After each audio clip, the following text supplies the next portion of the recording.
प्रिय विद्यार्थी मित्रांनो, आपली PYQ ची सिरीज सुरू आहे। त्याच्यामध्ये आपण चॅप्टर रोटेशनल डायनॅमिक्स हा सुरू केलेला आहे आणि त्यामध्ये आपण 2024 चे MCQ डायरेक्टली बघितले।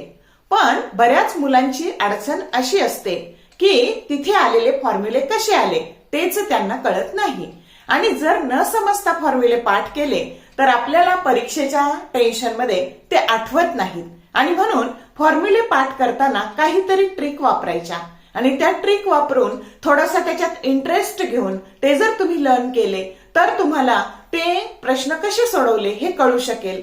आता बघा, रोटेशनल डायनॅमिक्स ह्या चॅप्टरचा जो काही आत्मा आहे तो म्हणजे ह्या डिफरंट बॉडीचे त्याच्या डिफरंट ऍक्सिस बद्दलचे मोमेंट ऑफ इनर्शिया आणि त्याच्यावर तुमच्या स्टेट बोर्डला प्रश्न येतो, तुमच्या सीईटीला, नीटला, जेईला सगळ्याला प्रश्न येतो आणि तुमची अडचण अशी असते की एवढ्या सगळ्या व्हॅल्यू लक्षात कशा ठेवायच्या।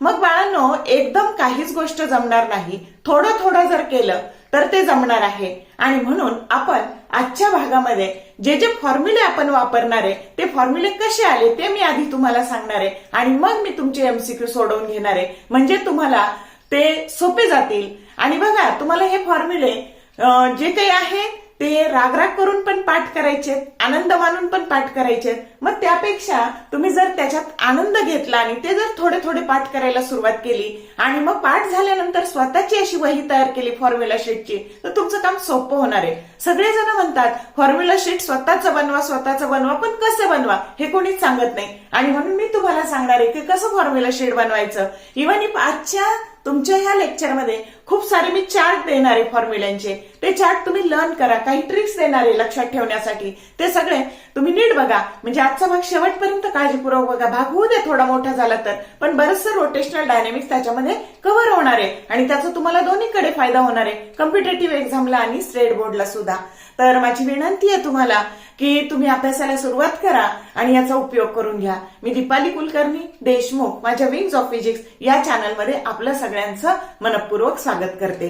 तर आता बघा, पहिली बॉडी आहे मोमेंट ऑफ इनर्शिया घेताना आपण पहिली बॉडी घेतलेली आहे बघा, रिंग। आता बघा, मी तुम्हाला दाखवतेय इथे, ही आहे रिंग आणि ह्या रिंगचा पहिला जो ऍक्सिस असतो तो ऍक्सिस असतो passing through its centre and perpendicular to its plane. ही अशी रिंग धरली मी आणि हा जो ऍक्सिस आहे त्याच्या सेंटर मधून जातो आणि त्याच्या प्लेनला परपेंडिक्युलर असतो। मग ही रिंग अशी जरी धरली तरी चालू शकेल, तुम्ही कशी धरा हे बदलणार तर तुम्ही हे बघा, असं हा पण सेम, म्हणजे कशी धरली, अशी धरली काय, अशी धरली काय, तिला अशी करून धरली काय, तर त्याबद्दलचं मोमेंट ऑफ इनर्शिया सेमच येणार आहे आणि त्या ऍक्सिस बद्दलचं मोमेंट ऑफ इनर्शिया असतं mr²।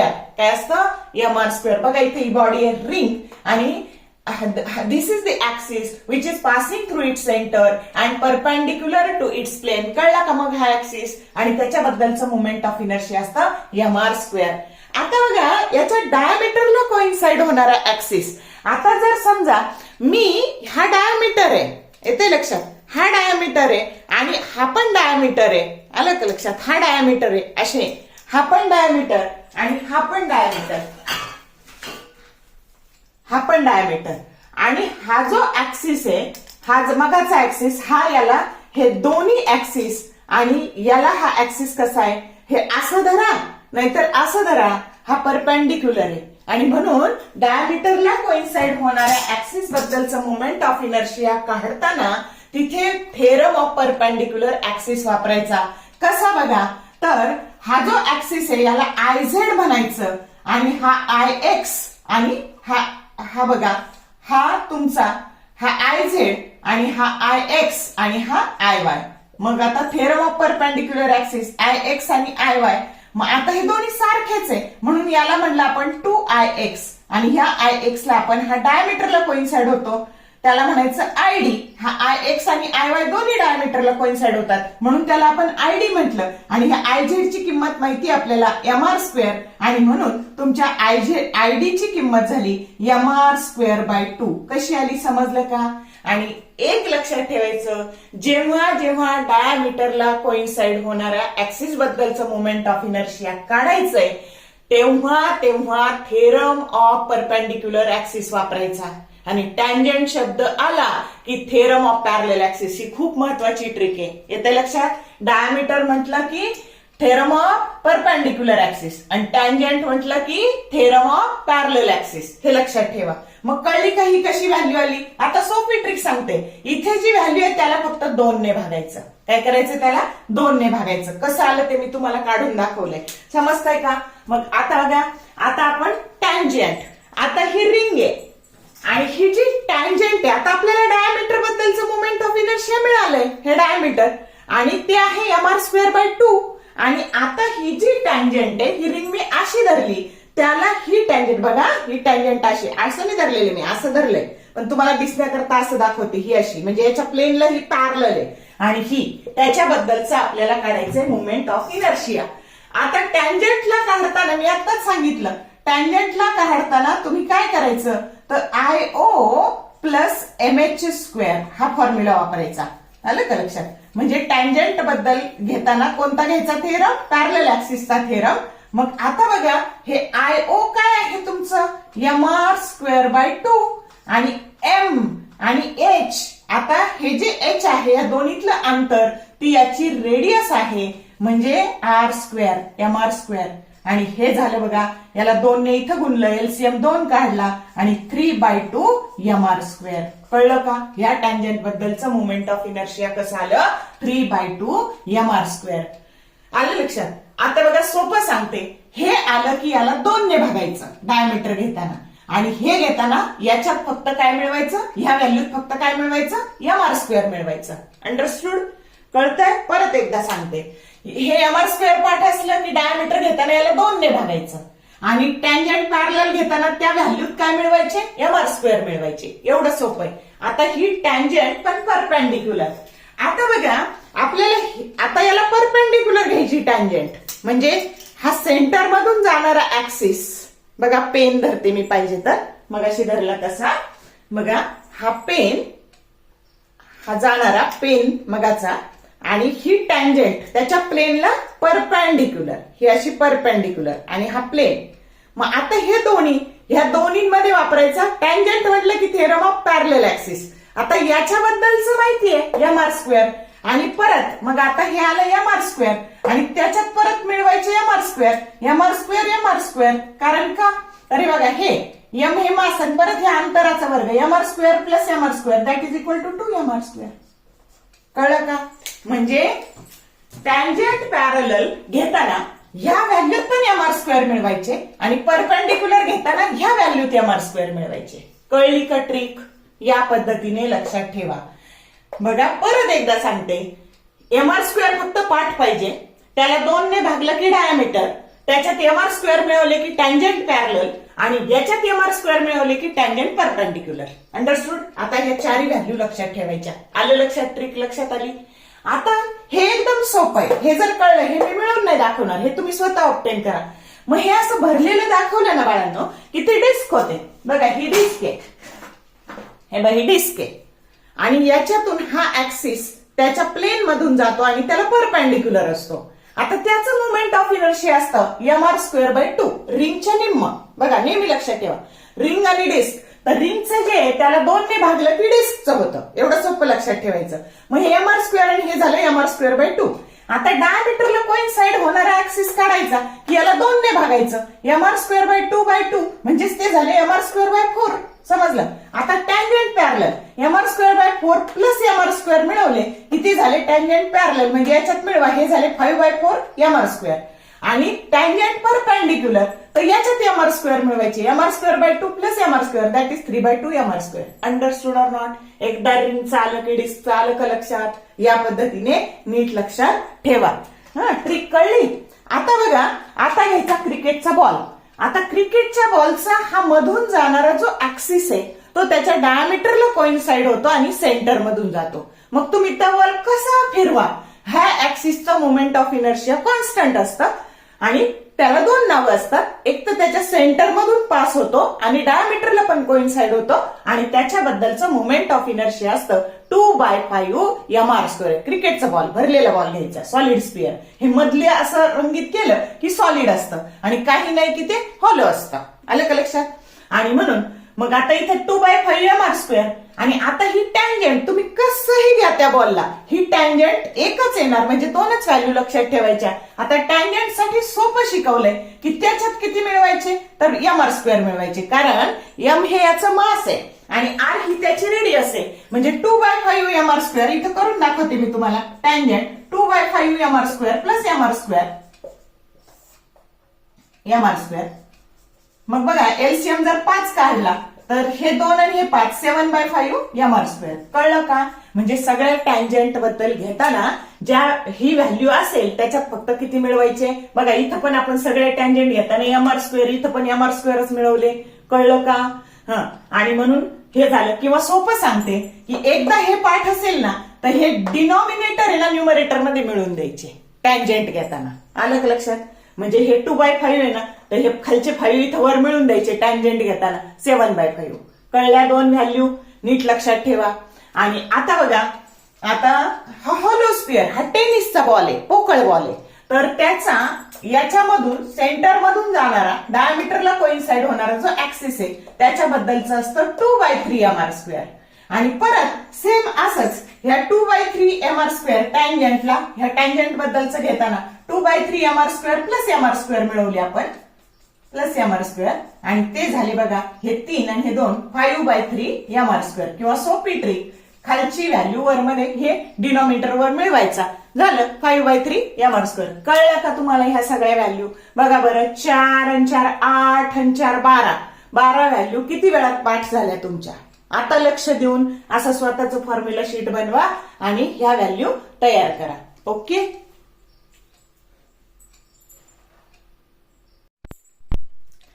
आता एकदा मोमेंट ऑफ इनर्शिया लर्न झालं की प्रत्येक ऍक्सिस बद्दलची रेडियस ऑफ गायरेशन काढणं खूप सोपं असतं. रेडियस ऑफ गायरेशनचा फॉर्म्युला असतो k that is equal to √i divided by m. मग आता बघा कोणतेही काढायचं, मी एक काढून दाखवते. काय केलं? √. आता हे i moment of inertia mr² divided by m या ऍक्सिसचं काढू आपण. m कॅन्सल झालं आणि मग √r², √r² that is equal to r. म्हणजे सोपं काय करायचं बाळांनो, मी तुम्हाला ट्रिक सांगते सगळ्या ऍक्सिस बद्दलची रेडियस ऑफ गायरेशन काढायची. तर आता बघा याची रेडियस ऑफ गायरेशन ही येईल, हे m काढून टाकायचं, राहिलेल्या व्हॅल्यूचं अंडर रूट घ्यायचं. समजतंय? आता इथलं बघा m काढून टाकायचं आणि राहिलेल्या व्हॅल्यूचं म्हणजे KT परपेंडिक्युलर याच्याबद्दलचं m काढून टाकलं आणि √2r² म्हणजे √2r. रेडियस ऑफ गायरेशन किती आली? k that is equal to √2 into r. याची आली बघा r. आता याची जर काढायची तर ही आली r/√2.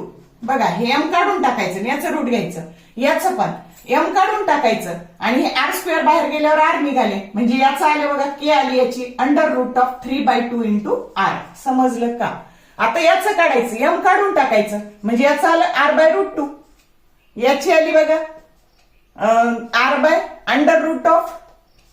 r/√3/2 into r. हे r² आहेत ना, बाहेर निघालं r. कळतंय? याची m काढून टाकायचे, याची आली k आली r/2.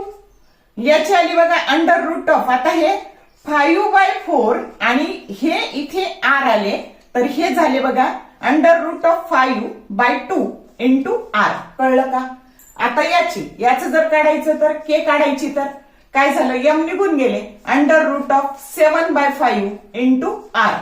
याची आली बघा √2/5 इंटू r. याची आली k आली √5/3 इंटू r. याची आली बघा k आली √2/3 इंटू r. कळली रेडियस ऑफ गायरेशन? आणि मग नंतर तुम्हाला सगळ्याचा k²/r² रेशो लागतो. काय लागतो? k²/r² रेशो लागतो. समजलं का? आणि मग हा k²/r² रेशो पुढे खूप सारं काम करतो, त्याचे पण आपण चार्ट बघणार आहोत. म्हणजे मग तुम्हाला काम सोपं जाईल. तर आधी एवढे मोमेंट ऑफ इनर्शिया तुम्हाला समजले का? आणि आता याच्यात मी फक्त एक छोटस ऍड करते, ते म्हणजे रॉड. आता बघा 5वी आपली जी काही आहे ती आहे रॉड.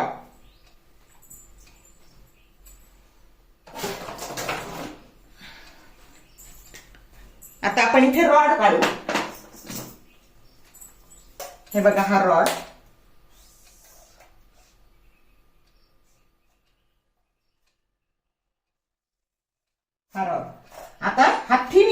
युनिफॉर्म रॉड आहे, एकसारखा काढायचा. याच्या सेंटर मधून एम हे रॉडचं मास आहे आणि टोटल एल ही त्याची लेंथ आहे.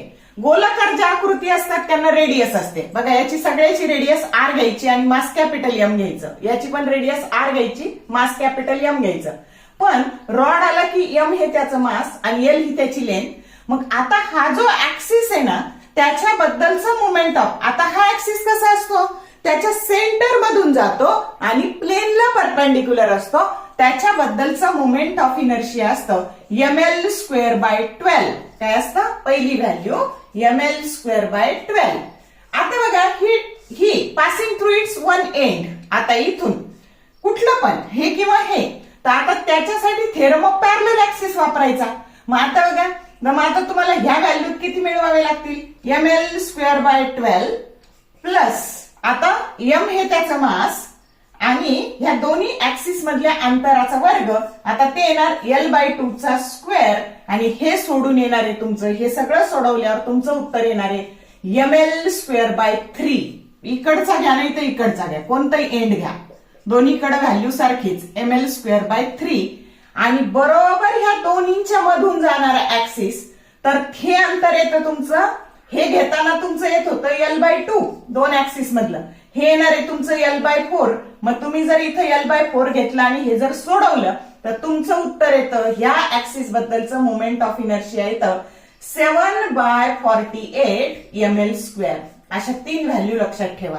कळलं का, ml²/12, ml²/3 आणि 7/48 ml². इथं सोडून बघा तुम्ही, ते येतं. मी आता इथं काही वेळ घालवत नाही. अशा एवढ्या व्हॅल्यू ह्या सगळ्या 12 होत्या, ह्या 15 व्हॅल्यू आज दिवसभरात तुम्ही नीट करा, म्हणजे तुमचं खूप मोठं काम झालेलं आहे. आता हा टेबल व्यवस्थित बघा बरं फॉर्म्युलाचा. Kinetic energy distribution table for different rolling bodies. आता इथं 4 बॉडी घेतलेल्या आहेत आपण, कारण कोणत्या कोणत्या बॉडी रोल होऊ शकतात, ज्या गोलाकार आहेत त्याच रोल होऊ शकतात. म्हणून रिंग किंवा सिलेंड्रिकल शेल, त्यानंतर डिस्क और सॉलिड सिलेंडर, नंतर सॉलिड स्पियर आणि हॉलो स्पियर, ह्याच बॉडी फक्त काय होऊ शकतात, रोल होऊ शकतात. मग आता त्यांचे अनुक्रमे k²/r² घेतलेले आहेत. रिंग साठी किंवा सिलेंड्रिकल शेल साठी k²/r² रेशो 1 असतो.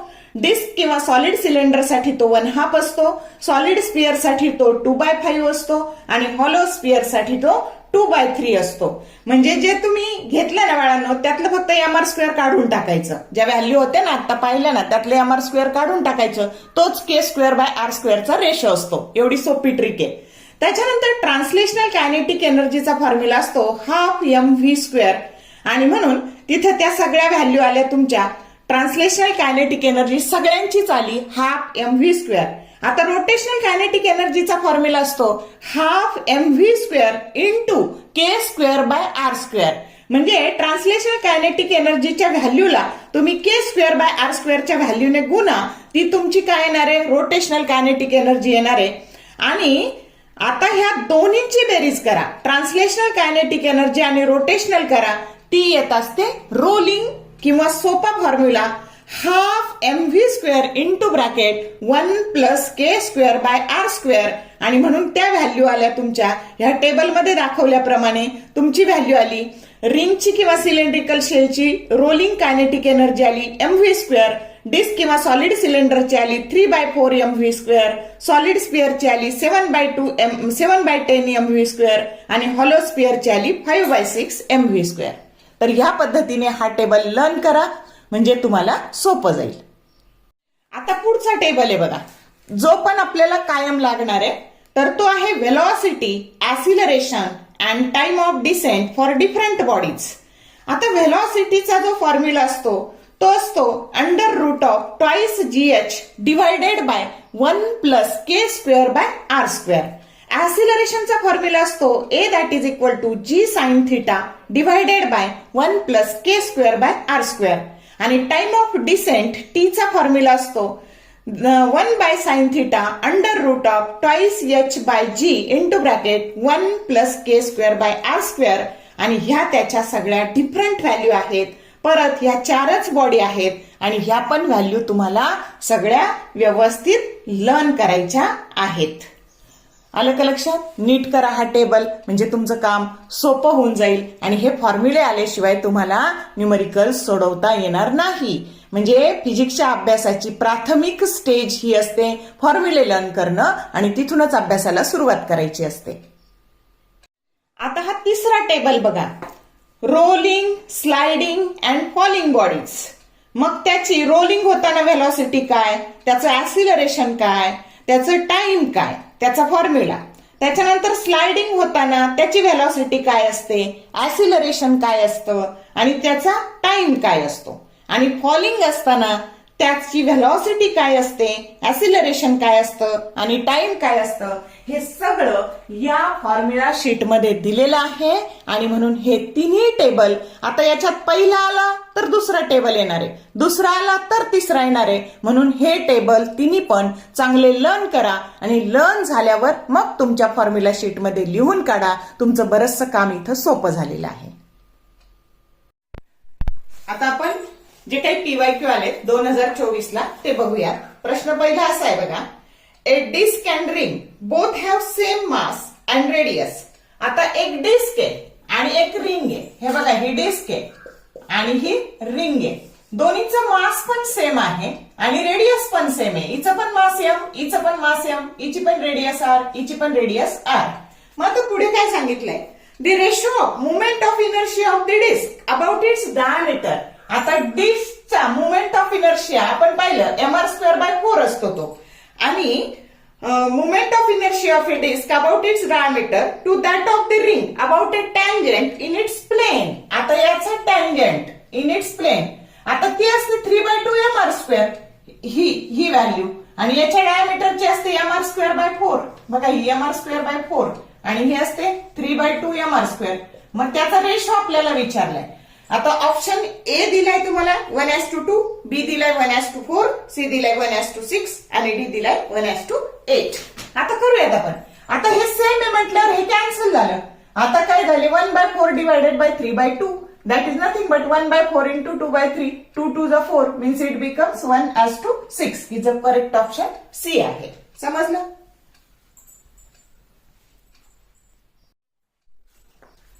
नेक्स्ट क्वेश्चन आहे बघा, ratio of radius of gyration of a circular disc to that of the circular ring, each of the same mass and radius around their respective axis is. आता radius of gyration कुणाची, circular disk आणि ring. Circular disk ही झाली disk आणि ring. आता याच्याबद्दलचं movement of inertia असतं mr²/2 आणि याचं असतं mr².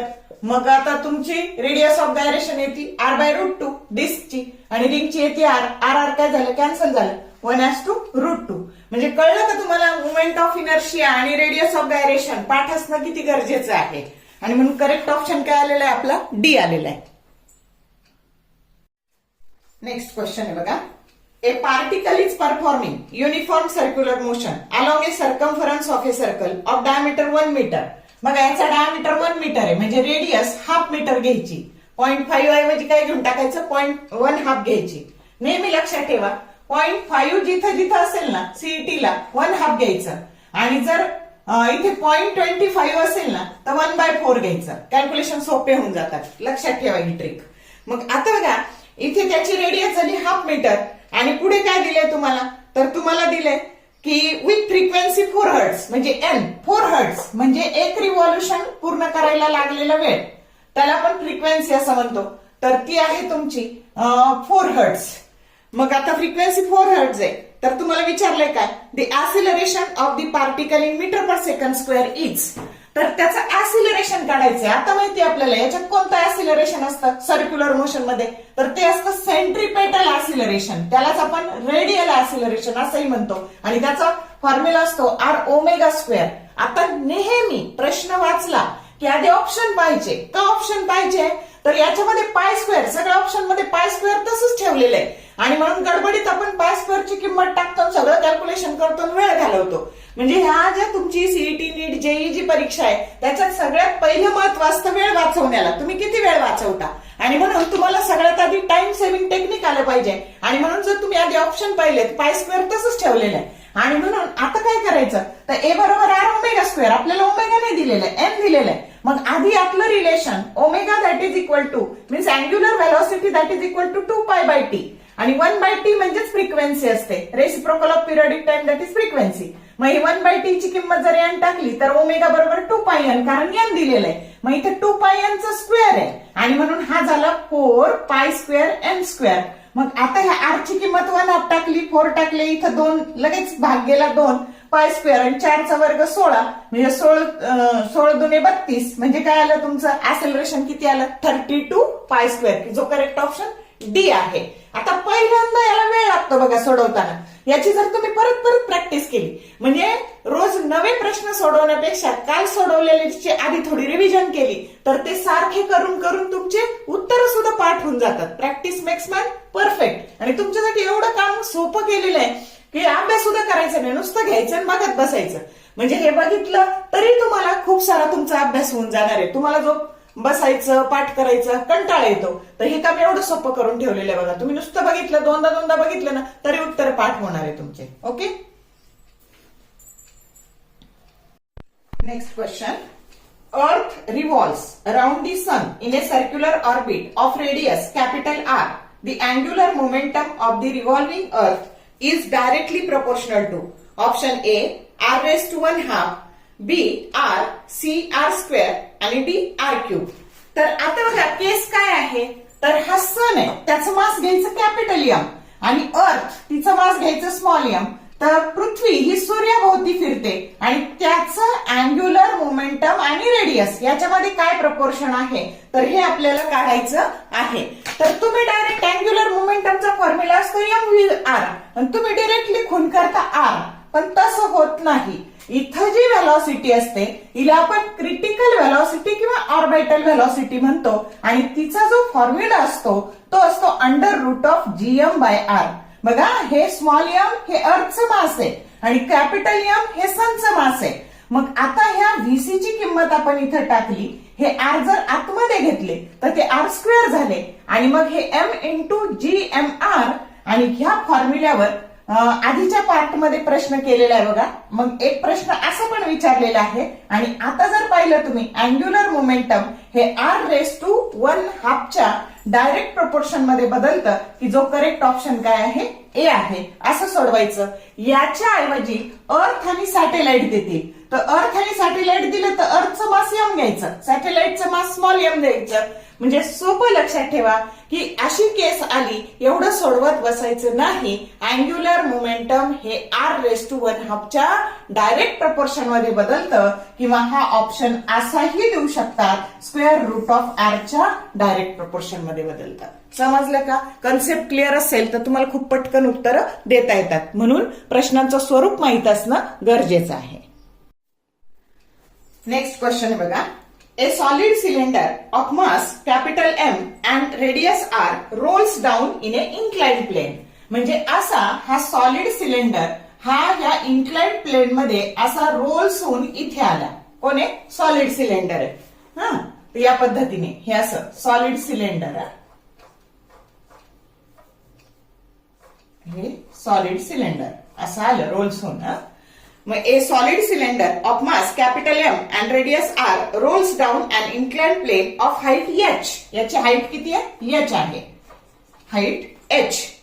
When it reaches the foot of the plane its rotational kinetic. जेव्हा हे इथे पोहोचेल त्याची काय काढायची? रोटेशनल कायनेटिक एनर्जी काढायची. आणि जी काय दिलेली आहे small G he acceleration due to gravity दिलेली आहे.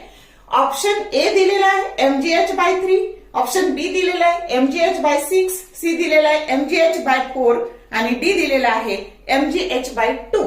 तर आता बघा रोटेशनल तुम्हाला चार्ट दाखवलाय मी आणि त्याच्यामध्ये रोटेशनल कायनेटिक एनर्जी ही सॉलिड सिलेंडर साठीचा आधी जनरल फॉर्म्युला असा आहे ½ आता बघा मास कॅपिटल M दिलंय म्हणून आपण चार्ट मध्ये स्मॉल m मास घेतलंय, त्याच्याऐवजी इथं आपण कॅपिटल M घेतलंय आणि k²/r² सॉलिड सिलेंडर साठी त्याची व्हॅल्यू 1/2 आहे म्हणून ती इथे आपण टाकून दिली. मग हे झाले mv²/r. आता बघा जेव्हा हे असे रोलिंग मोशन मध्ये व्हेलॉसिटीचा फॉर्म्युला आहे कुणासाठी तर सॉलिड सिलेंडर साठी आहे त्याची व्हॅल्यू √4gh/3 आणि त्याचा स्क्वेअर आहे आणि म्हणून स्क्वेअर काय आला तर हे m/4 बाजूला घेतले, व्ही स्क्वेअरची किंमत टाकली 4gh/3. आता हे 4 कॅन्सल झाले आणि रोटेशनल कायनेटिक एनर्जी सॉलिड सिलेंडरची किती आली, तर ती mgh/3 आली. हाच प्रश्न शब्द बदलून पण विचारलेला आहे, तो पण घेऊ आपण याच्या नंतर लगेचच. तर करेक्ट ऑप्शन ए आहे. समजलं का? म्हणजे तुमचे ते चार्ट लर्न असणं किती गरजेचं आहे. अंडरस्टूड?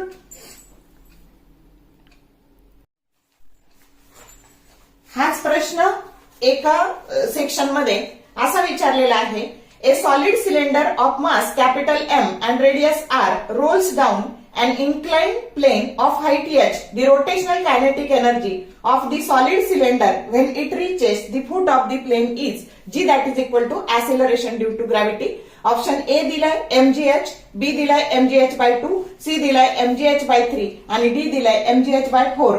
तर इथे फक्त ऑप्शन ए ऐवजी आपण आता सी करू. आता तुम्हाला न्यूमेरिकल कळलेलंच आहे. For solid cylinder rotational kinetic एनर्जीचा फॉर्म्युला हा लिहायचा, k²/r² ची व्हॅल्यू 1/8 टाकायची, स्मॉल m ऐवजी कॅपिटल M करायचं, म्हणजे रोटेशनल कायनेटिक एनर्जी झाली mv²/4.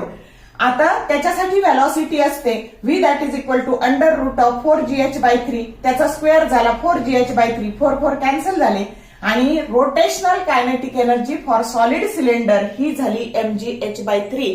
दोनदा विचारलाय म्हणजे हा रिपीट होऊ शकतो. फक्त ऑप्शन त्याच्या पहिल्या प्रश्नात ए होता, इथं फक्त सी झालाय.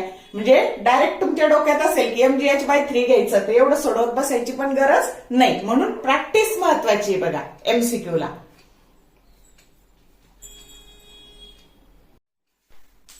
नेक्स्ट क्वेश्चन आहे बघा. The earth is assumed to be a sphere of radius r. बघा ही अर्थ आहे आणि हिची रेडियस आहे capital R.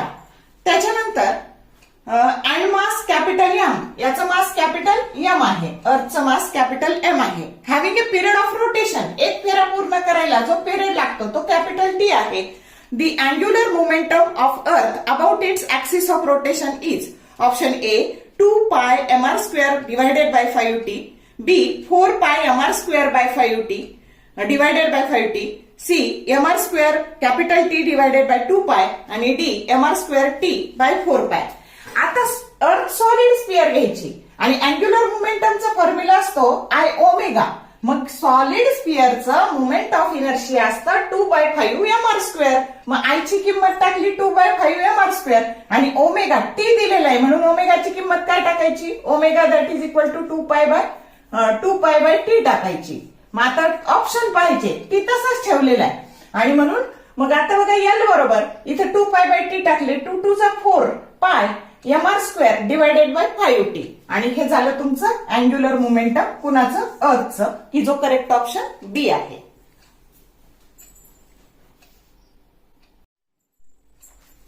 Next numerical. A particle of mass m is performing uniform circular motion along a circular path of radius small r. Its angular momentum about the axis passing through its center and the perpendicular to its plane is L. त्याचा angular momentum L आहे. The kinetic energy of the particle is option A L² divided by 2mr², B 2L² divided by mr², C L² divided by mr² आणि D 2L² divided by 3mr². तर आता बघा एक नवीन formula आपल्याला मिळणार आहे kinetic energy आणि angular मोमेंटमचा आणि जो वापरून आपल्याला खूप सारे प्रॉब्लेम त्याच्यावर परत पुढे विचारलेले आहेत. मग आता तुम्हाला केस कळतीये की जो पार्टिकल आहे ज्याचं मास m आहे तो इथं वर्तुळाच्या परिघावर फिरतो आहे, ज्याची रेडियस r आहे आणि ज्याचा अँग्युलर मोमेंटम L आहे आणि त्याचा फॉर्म्युला असतो. आता केस खरं तर अशी आहे, ही अशी आणि इथं तुमचं हे फिरतं आहे या पद्धतीने. काढताना मी फिगर अशी काढली.